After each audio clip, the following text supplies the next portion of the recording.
Welcome to today's show. I am so excited to have a conversation with today's guest, who has had almost a couple of decades of experience going from the celebrity life and models and thinking about how they need to look in order to be and perform at their best, to taking that all the way through to entrepreneurs and thinking about how that translates to their personal brand. So we're going to be talking about style, about personal branding, and how it all mixes together.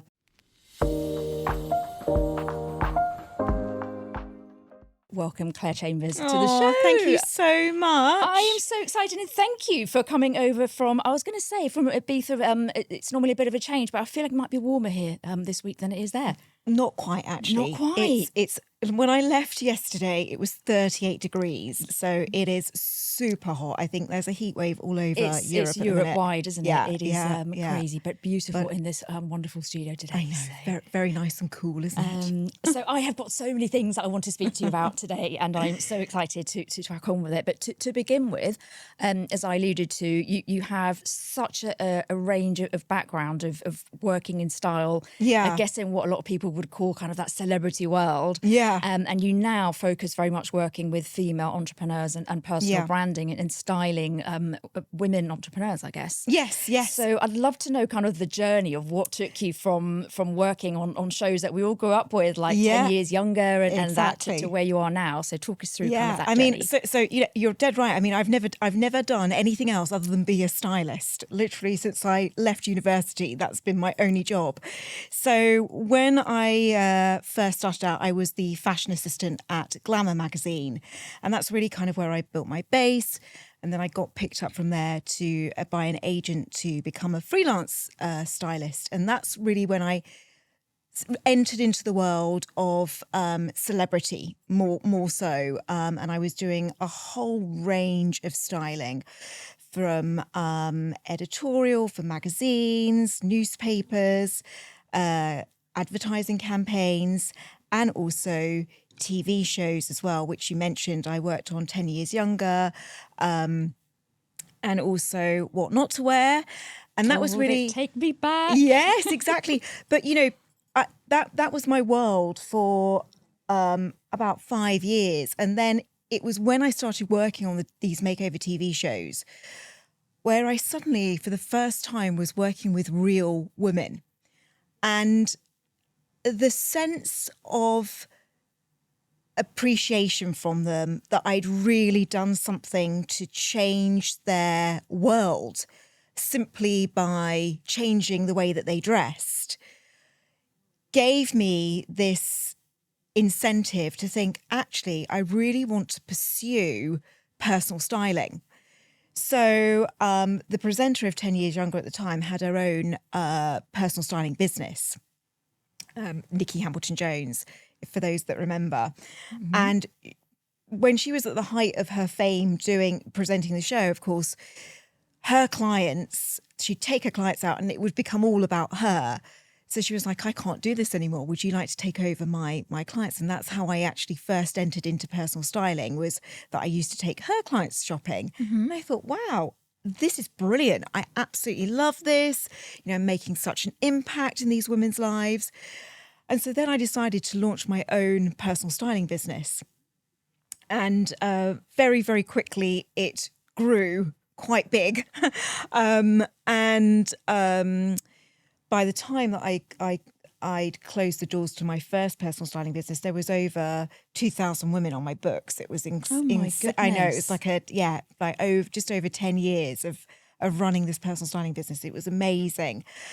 But through this journey of building that first personal styling business and then working with such a wide variety of women, I had got this collective, of ladies who had sort of been on the business journey with me as well. Mm-hmm. So when I first launched my business, I was in my mid-20s. And then sort of coming through it into my mid to late 30s, these women had, gone on to have huge leaps and bounds within their careers, to then being in the position where they'd gone from, I don't know, starting out like me to then becoming very, very senior within companies, to actually running companies, to then setting up their own businesses, creating these very successful businesses. And what I realised was that, hang on a second, the goalposts have shifted in as much as now it's not just about dressing these women for confidence and for looking right. They actually need packaging. They need their clothing to be this visual message, to be part of their presentation because of where they're at in business. And so then that was really what made me take this collective of ladies that I was working with and restart a new personal styling business, which focused specifically on personal branding. And that's where I'm at now. So I work with CEOs, founders, and business owners, entrepreneurs, all female, all with the specific need that they are not just dressing to look and feel good, but they're using the way that they dress as part of their messaging, part of their packaging, part of their marketing, so that then there is this consistency throughout, wherever they are, whatever they're doing, whoever is in the room, whether it's virtual, whether it's in person, that they have this look that just instantaneously tells someone or says something about who they are and what they're all about. So many points to dive into from that. So personal branding is obviously such a big buzzword. I think it's become increasingly big now, and it's understandable why. I think we are wanting to differentiate ourselves more and more, especially in the business world, entrepreneurial space. Absolutely. I think it's the rise of AI, the rise of the opportunity. I think is great that so many more people and women are going into business, especially in later life. Yes. That I think it's more and more important to have that recognizable brand. So when you're working with your clients, to what extent does that representation of what they're wearing, how you style them, become about the places they're going to, the clients that they're going to be in front of, versus how much of it is about them and their own authenticity? So how do you make sure that they are fitting their environment whilst also not being inauthentic to what they're comfortable in? Good question. So I always start with my clients in finding out exactly what they want to say about themselves. And I think you hit on a very good point there, that when you get to this level, when you really think about personal branding, we tend to be a little bit older, meaning that we are much more certain and sure about who we are and what we're all about, which means that you cut a lot of the crap out of, an inauthenticity in what you want to say, because you're like, this is me unapologetically. And I also think that you attract your own tribe, right? So therefore, when you're dressing and you're thinking about yourself, when I tap into what my clients are, who they are and what they're all about, that's instantly going to be in alignment with who their clients are, who their customer base is, who their network is, because of the fact that I am just helping to visually imprint on them, on their bodies, through clothing, all the things that they want to say about themselves anyway, and they want to express without having to open their mouths. Because, I mean, we all know with social media that we don't get an opportunity to be able to speak as quickly as the way that we visually present ourselves, 100%. To be able to get across instantaneous messages about who we are and what we're all about. So you really start with I guess getting to know that client, what they're about, and there's, I guess, if they are sure about who they are in the space they're in, then there shouldn't be a conflict between how they want to show up and where they're showing up. No, there isn't, because what I make sure is I just take my clients through a process of like, okay, talk to, I call it the 5-word style manifesto actually, which is about pinpointing 5 very, very specific words that my clients, each and every one of them, want to say about themselves. And those words differ wildly between each client. Oh, how exciting. I love that. Yeah. So the 5-word style manifesto starts with first word, asking my clients, what's their strongest characteristic? The second word is asking them, what is it that they want to, what are they striving towards creating for themselves? Like what's that next level self? What word is attached to that? And then the third word is the aesthetic they want to get across. Fourth word comes back to literally another strong characteristic, because the characteristics have to play a really big part in what you want to say, because it's not about clothing being like, oh, I want to be bold. It's the energy of those clothes, what they kind of, when you put an outfit on, the energy that gets transferred from those outfits. And then the fifth word comes back to, what do you want? What's the word you want your audience to resonate with you? Like, what is it that you instantaneously want them to think? Because your characteristics are these things, but what's the word that you instantly want your audience to go, oh, she's that?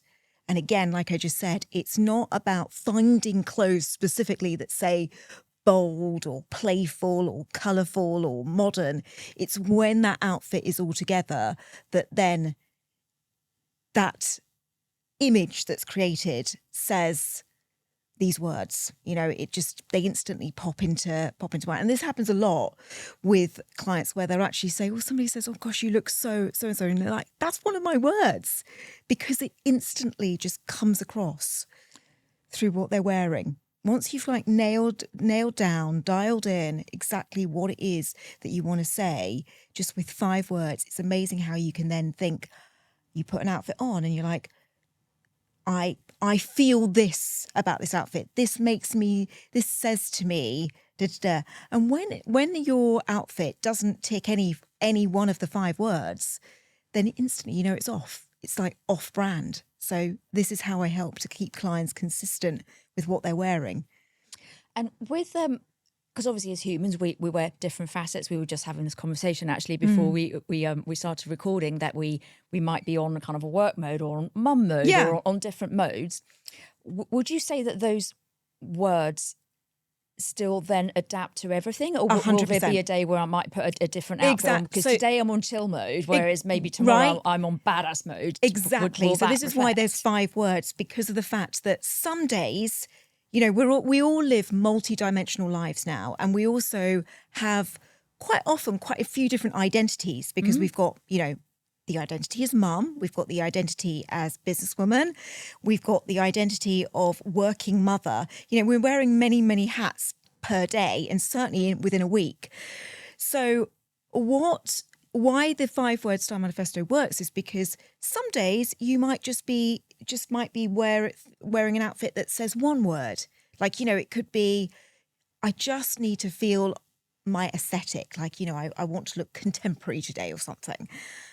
And yet the next day you're in a business meeting, or you're, hosting a panel or something, and you need to, not only communicate via your outfit the aesthetic, but it could be like both your characteristics, and then also that word that you want your audience to instantly resonate with you. So this is the great thing. It's changeable. That some days you might want to tick just 1 word in the manifesto. Other days you might want to tick 3 words. Other days you might want to tick all 5. And that's what helps to create this fluidity and variation in a wardrobe, and stops it becoming too uniform, because of the fact that all you're thinking about is, when you choose something, does this say 1, 2, 3, 4, or all 5 of my words, or is it just saying 1? And then that's how it starts to broaden and create a more fluid capsule wardrobe, rather than it just being this uniform look. Because I don't think uniforms work for women nowadays, where it's just wearing the same outfit day in, day out. That time in fashion has now passed. Yes. And I think a lot of women get stuck in that thinking, I run my own business and I just need to, I don't know, whether it's like let's say, pair of jeans and a white t-shirt and a blazer, that's their default look. And it just doesn't work now because of like I mentioned, we are encouraged as business women to express all sides of us, and that's part of a personal brand, is not just showing one side of your life and your business, it's bringing it all together, merging it and blending it. And so that needs to come across in what you wear as well. And you've hit such an important point there, because personal branding isn't about how someone shows up on Instagram because they're doing whatever they do for their business. Yeah. Personal brand is your entire life. Exactly. And what you're doing at home, or, what you might do to exercise and what you might do to have fun, the highs, the lows, the good, the bad, all of it. Yeah. And I think it's so important to then be able to integrate all of that in rather than just show up on business mode. So, that's obviously something that you've incorporated into kind of the way that you work. Earlier on, you said that the reason that you now like working with women in business is because of the way that they feel after they work with you. Yes. So how would you describe that kind of transition from somebody?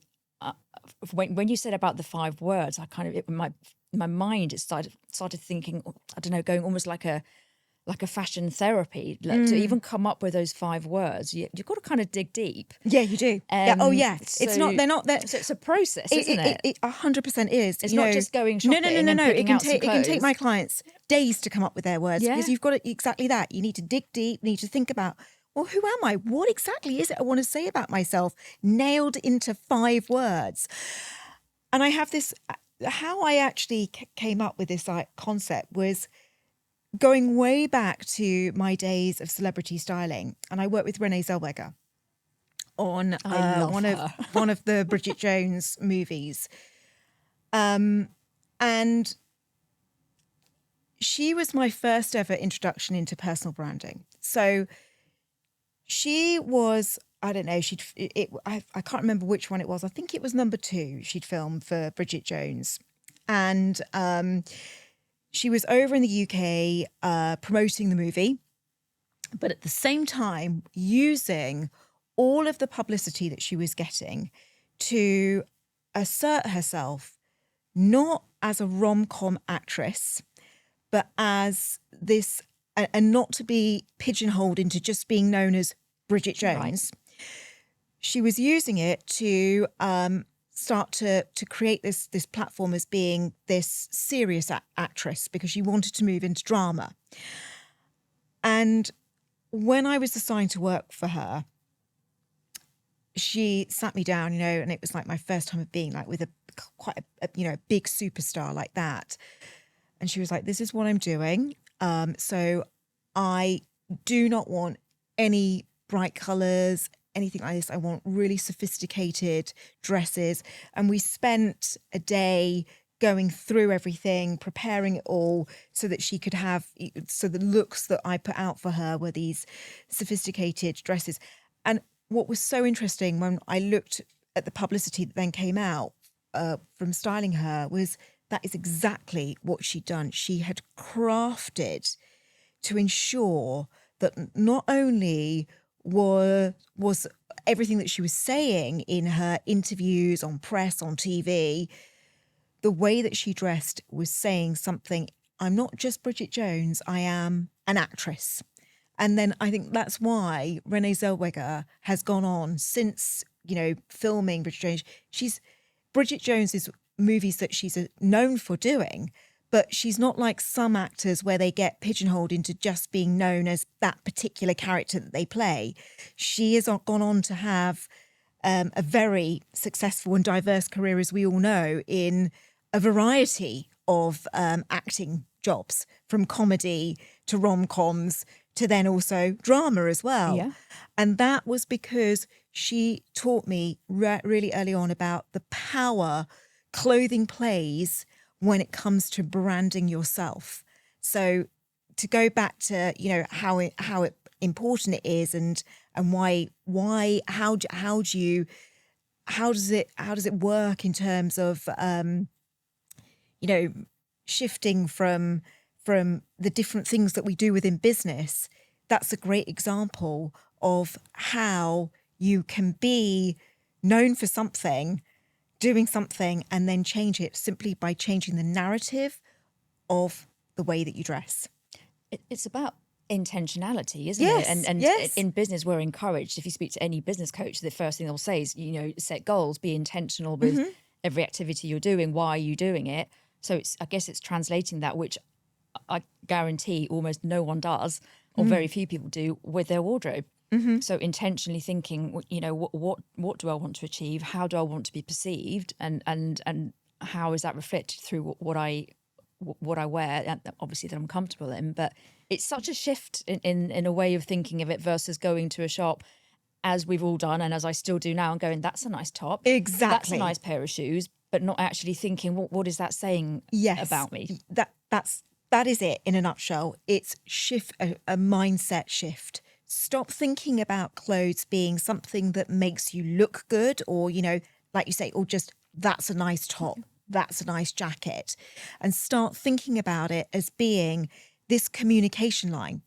You know, again, I think it's so important. You just said it about how you're in control of how people perceive you, and you can take control of that perception right from the get-go, because you haven't got enough time most of the time to be able to use your voice to help control how people perceive you. But you can do that through clothing. And there's so much power that comes from that when you separate looking at the way that you dress as being just a nice outfit to something that actually is a messaging device and a powerful tool in your packaging. You know, all brands think about their packaging. They spend so much time and money into exploring packaging ideas and then, you know, constantly revamping them. And that's exactly what we should do as human beings as well, especially those of us that run our own business. Constantly thinking about our personal packaging. And it's so important because as we know, subconsciously, we make decisions in split seconds about somebody. So actually, if you're able to give yourself that extra advantage by visually representing yourself before you even have the opportunity to say anything about yourself, then, you know, in such a competitive world, that's such a huge advantage and one that I just love the sentiment of having that control and intentionality. Yes, exactly. Around yeah. So looking at kind of the practical ways of applying this. So when you speak with your clients around kind of, because one part of it is obviously the 5 words and the background work you do, and then obviously you actually help them prepare their wardrobe. When it comes to day to day, I'm going to need to get up and get dressed. Do you recommend laying out or figuring out your clothes for the week in advance? Because there can be loads of advantages to doing that. Yeah. Or do you sometimes think that you need to wake up in the morning and dress either because you're reflecting the mood that you're in, or because you need to combat the mood you're in?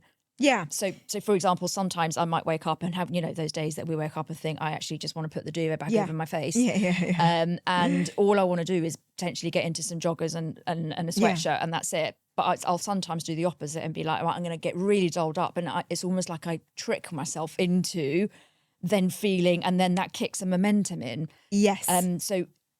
So yeah, day to day, do you kind of go into that with your clients? Yeah, absolutely. So, I mean, I'm all for outfit planning in advance, 100%, especially because, you know, my clients tend to have insanely busy weeks. And so we need to plan and prep outfits in advance. And I think it's also important, you made a good point, like some days I just want to put on my sweatpants. You know, we all have days like that. Even stylists have those days as well. So, you know, can't imagine let's that. not let's not sugarcoat it in any way that everybody enjoys those slobby days. But you also said about, some days I want to doll up, and just because exactly that. Sometimes we need to, even when we're not seeing anyone, we're stuck behind the computer all day, making that effort, representing what we're striving towards, who we really are, makes a massive difference. It's a proven experiment, time and time again, that when you put effort into what you're wearing and dress intentionally, your productivity is increased. And there is there is an actual statistic around it.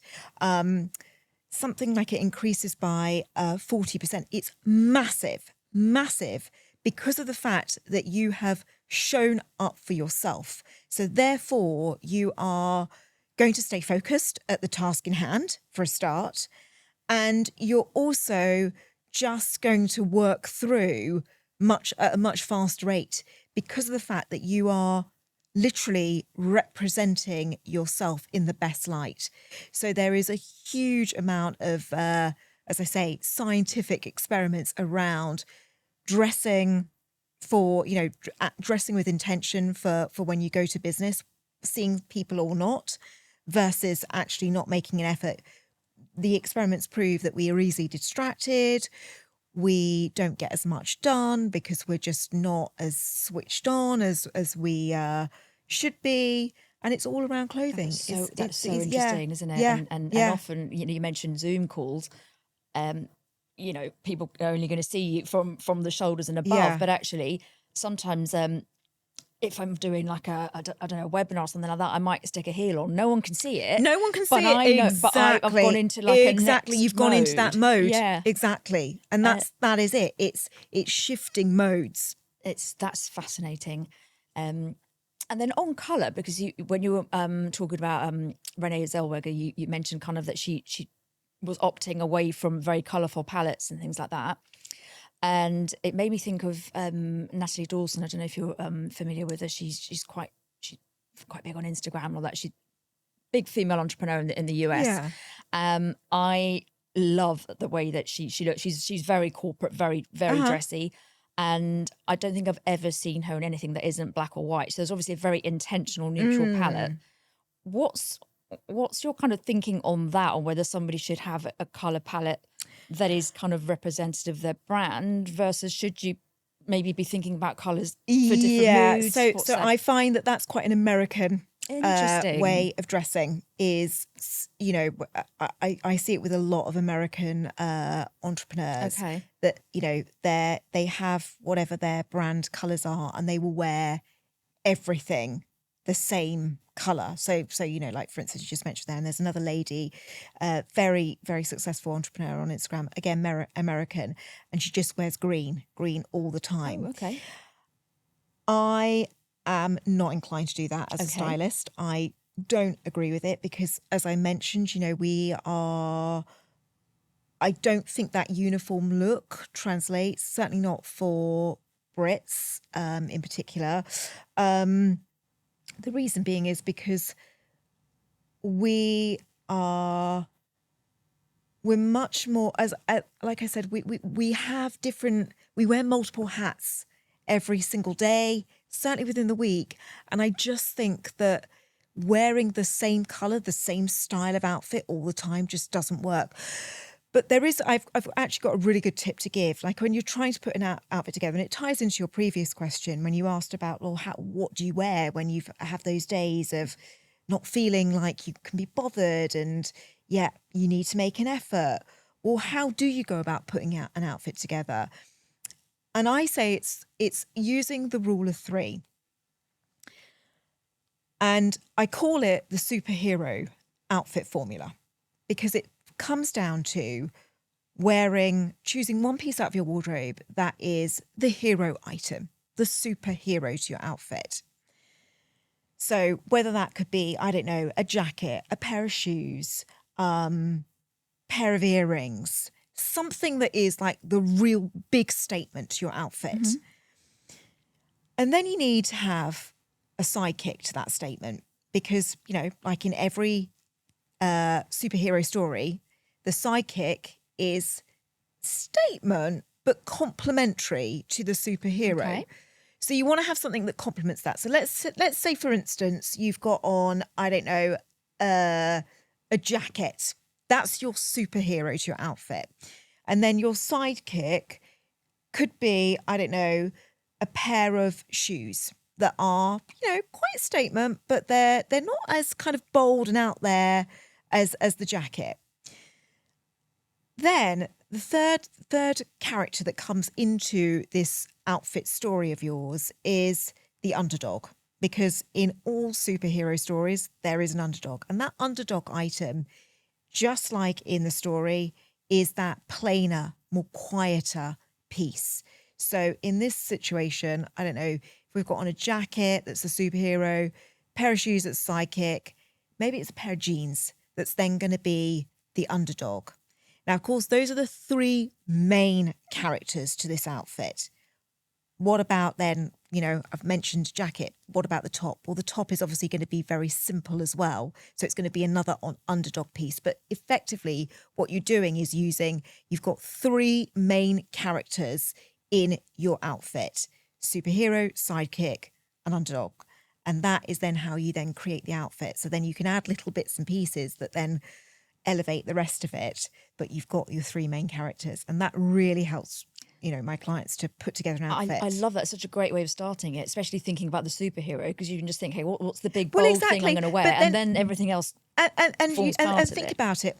Think about it. How that then changes, like, you know, every single day in your wardrobe, because what you consider to be your superhero one day, like let's say, you know, is the jacket, could be the next day that you're just going to be at home and working from the computer. So that superhero is going to change to just being, I don't know, like a nice top.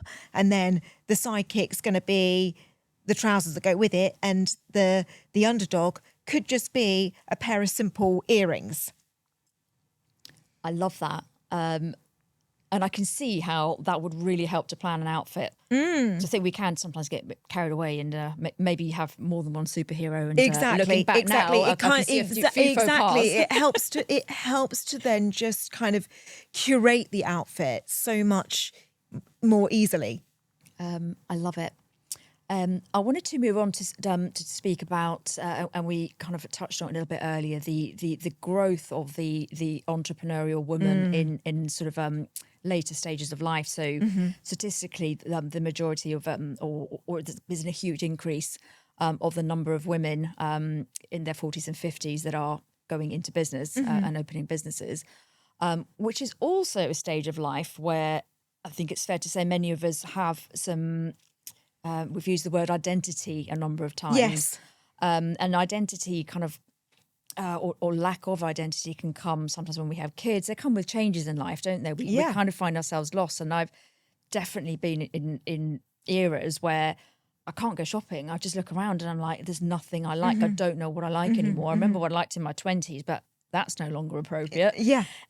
So given that that's the audience that you work with sort of female business owners, are you finding that there's sometimes a bit of an identity crisis that needs to be worked through because of life changes that are happening? And reflecting that in style? All the time. I'd actually say that that's what keeps me in work, is the fact that, you know, exactly that. We're always going through identity shifts. And I think that also, particularly when you become a mother, your identity keeps shifting as the children get older as well. And so, you know, the way that you run a business when they're little versus when they're a little bit older to then when they're much older, it keeps changing. And also we keep changing. You know, certainly as we get older, and then the menopause comes into the factor. That's a huge identity shift within us and everything that comes with it. And, you know, all the time we're trying to run a business at the same time, you know, so I'm constantly checking in with my clients. And this is why also the 5-Word Style Manifesto changes. I get my clients to rewrite their manifesto every year. Sometimes if they've had a big change, I don't know, let's say they've shifted direction in their business, they've made a pivot, or perhaps some other life event has come along, that's when I also am like, right, let's relook at your 5 words. Let's make sure that they're still in alignment, because then this is how you then keep sort of elevating and upgrading your style and stop it from staying the same. It's in stagnating. You keep, changing your words to reflect exactly where you are right now in life. I think that's so important. That's hugely resonated with me, because even a year to the next year, you might actually find that things that felt right a year ago, you're like, ooh, what was I thinking? Yeah. But then also you can have like a couple of years where everything feels the same, and it doesn't need to massively change, and your style doesn't need to massively change within that period of time. But then suddenly you're like, right, I need something new, because just things about yourself have changed, shifted. They always do. We're constantly, and especially as entrepreneurs, we're always forward thinking. We cannot thrive doing what we do if we just stay complacent, doing the same thing over and over again. Business is just going to dry up. It's going to get boring. So given that we have that mindset, that needs to be constantly reflected through what we're wearing. 100%. And if anybody listening now was perhaps going through a bit of I don't really know if I need to shift, or let's say identity crisis for want of a better term. Yeah. What advice would you give them if you said, look, you go out and invest in 5 key pieces, or what would you tell them? What advice would you give them as a starting point? So first of all, think about the 5 words they want to say, and then look at their wardrobe. Before you even start shopping, you need to look at what you've actually got in your wardrobe. What pieces actually reflect those 5 words? What outfits can you make up that do tick 1, 2, 3, 4, or 5 of your words? That's the starting point. Then you can add to it, because there is this tendency that when women in particular feel like, they're unsure about their identity, they'll either do one of 2 things. They'll either chuck everything out in the wardrobe, or they will go and shop and buy a whole load of stuff without even thinking about what they've got in the existing wardrobe. And then they're just ended up with just a bunch of new stuff that doesn't go with anything. And if you're anything like me, you'll just buy stuff that's the same as what you've already got. Exactly. There's that. Just bought 2 tops that are pretty much identical. Exactly, right? That is another constant thing that I spot in clients' wardrobes when I first start working with them, is the repeat offending, as I call it. Still with a label on. Yeah, exactly. Yeah. So it's so important to look inside your own wardrobe and to think about what you've already got. What is it that you really need? And then you can hit the shops and think, okay, I really need a top that goes with that pair of jeans. And I know that I want this top to say this about me. And as I say, it's not about looking at something and going, well, that says so-and-so. It's like, when you put it on, does it emit that energy of going, I feel bold, I feel this says to me leader, or it says to me expert. I feel like the expert in this top. That's where you're really sort of thinking to kind of get to, like this makes me feel, so therefore it's going to that is going to get communicated, because again, we're talking about packaging. And I love that almost all of your focus is on how somebody is going to feel. And I'm assuming somewhere down the line, you then think about sort of body shapes and things like that. Yeah. But that almost feels like it's a secondary thing. Yeah, it is. I mean, as I'm working with a client, I obviously body shape comes into it because that's important when you, as a stylist, to ensure that your clients, it's not just about looking a certain way and for them everything needs to fit and flatter their figure. Yeah. Because otherwise I'm not doing my job correctly. But what I'm trying to get for that client is how they feel. You're absolutely right. How they feel. Does this communicate exactly what they want to say? Does this tell the narrative they want to communicate about themselves? so eye-opening. I absolutely love all that, because I think previous perceptions perhaps of, and maybe I was incorrect, of styling was a lot more sort of looking at the shape, this is what fits you, off you go, whereas, and maybe it was back in the day, I don't know. I also think that, having worked on makeover TV shows, what you see on a TV show is highly dramatized. You know, it's there for entertainment, and so it's a misconception that because I even had it this week with a client who's, you know, just joined me, and she was like, and I said, I'm gonna need to come and see your wardrobe, and she was like, are you going to chuck everything out? And I was like, I am not going to do that, because that's just what you see on TV. That's not how it works. You know, I'm there to look at your wardrobe and edit out what doesn't work, what does work, and then to just think, these are the gaps and this is how we're going to fill them. And when you work with your clients online, because you said you do some online work as well, do you then virtually get them to show you what there is? Yeah. WhatsApp is a great tool in my business. So I get my clients to take pictures, and we chat on the on video. Yeah. But also the online side of my business, I send video styling sessions to clients. So I film a styling session, like, you know, for instance, what have I done recently? Last week I did a whole video on how to style shorts for summer. So wish I'd seen that one. Exactly, right? Because it's, you know, the default is to just put a pair of shorts and t-shirt on. And I'm like, all the different ways to style shorts so that it works for what they've got in their wardrobe.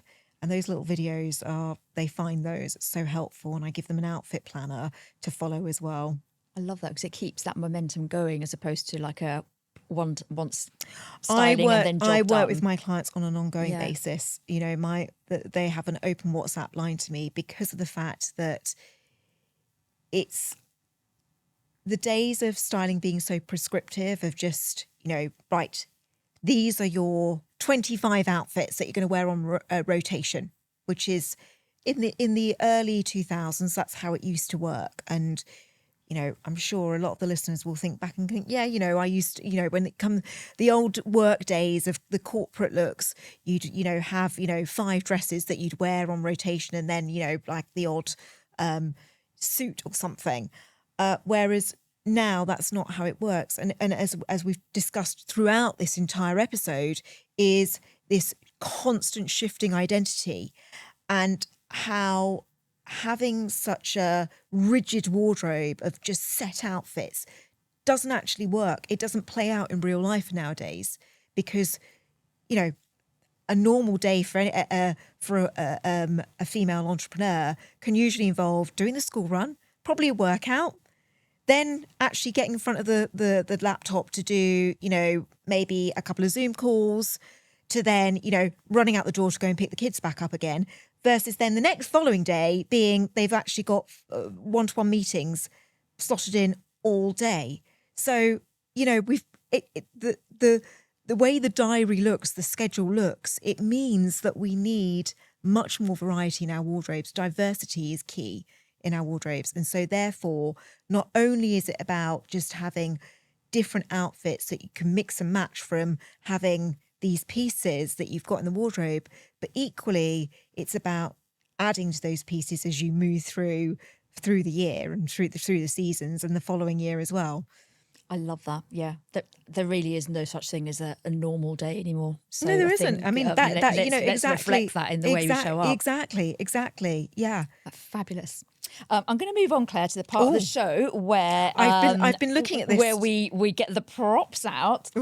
So what I have here is a cocktail shaker and an ice bucket, and really the cocktail shaker should be bigger than the other, but we are where we are, and it's all about the brand mixology analogy. So that is that there is not one template or one blueprint that fits everybody, that we are the mixture of everything. And I ask my guests to come up with something that you put into the cocktail shaker as your word for success. So what is the one thing that you would like to put in, so that eventually we end up with more and more success words coming from all of the different experts on the show. And then in the ice bucket, it's the opposite. It's the one thing you want, from your perspective, for people to stop doing. So I'm going to put the heat on you now to come up with your word for success that you want to add to the mix. So for me, it's remembering that the way that you dress is your personal packaging. So personal packaging. Personal packaging, definitely. And then the word to or what to add into the ice bucket for what not to do is to stop thinking of clothes as just being something you throw on. So clothes are important. Stop thinking about clothes being unimportant. They are. So they're not just an item. Yeah. Yeah.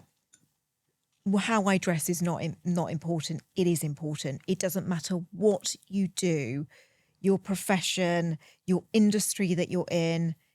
It does matter. It's your personal packaging. I think this is a huge misconception. It's certainly by a lot of women. Oh, nobody cares what I wear. No, you're right. They don't care most of the time. But the subconscious message you're putting out there through what you wear is you're missing a trick, because you're not aligning your personal presentation with the way that you present the rest of your business. You've got to think of it as being almost like the polish, because if you are, speaking on the phone, sending out emails that have this really professional or particular, tailored voice, and then the way that you present yourself personally doesn't match that's a brand misalignment completely. So there has to be consistency throughout. And I think it's really important the way that you explain it, because there will be a lot of people that could backlash and say that it's even materialistic to be thinking about clothes, and it's like, what does it matter? If I'm brilliant at what I do, who cares what I'm wearing? I would imagine a lot of people, and I know a lot of people think that way. Yeah. But obviously your positioning on it is that it gives you that extra subconscious advantage. Exactly. We're not striving for somebody to go, oh, you look amazing today. That's not what we're doing. It's about making sure that there is this alignment, there's this consistency inside out in your business. And so, yes, you're absolutely right. I do get confronted all the time. Oh, nobody cares what I wear.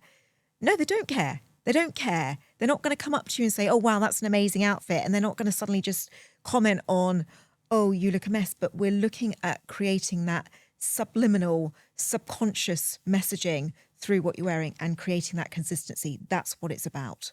Absolutely. And although you work specifically with women, presumably you think exactly this isn't something that's directed as that us women need to look a certain way to please or impress. It's actually a general branding for us as humans to be perceived in the right way, in alignment with what we're doing. It's taking control of your narrative. That's the way to look at it. It's not, as you just mentioned, we're not seeking validation. We're not seeking for praise in the way that we dress, or for, the constant flattery and compliments. It's got nothing to do with that. As we talked about earlier, as the beauty is when we're older, we know exactly who we are and what we're all about. And yes, we have those wobbles within our identity as we go through life. That's just being human. But ultimately, it is that you just want to be able to control how people think about you. And you can do that through what you wear. And I think that's such an empowering statement and a wonderful way to wrap up this conversation, that this is about us taking control. Yeah. It's not about dressing to impress. It's dressing to take that control and to be intentional about what we want in life. Well, exactly. I mean, this whole episode, we haven't once mentioned about, body shapes, wear this if you're an apple shape, or do this if you're a pear shape.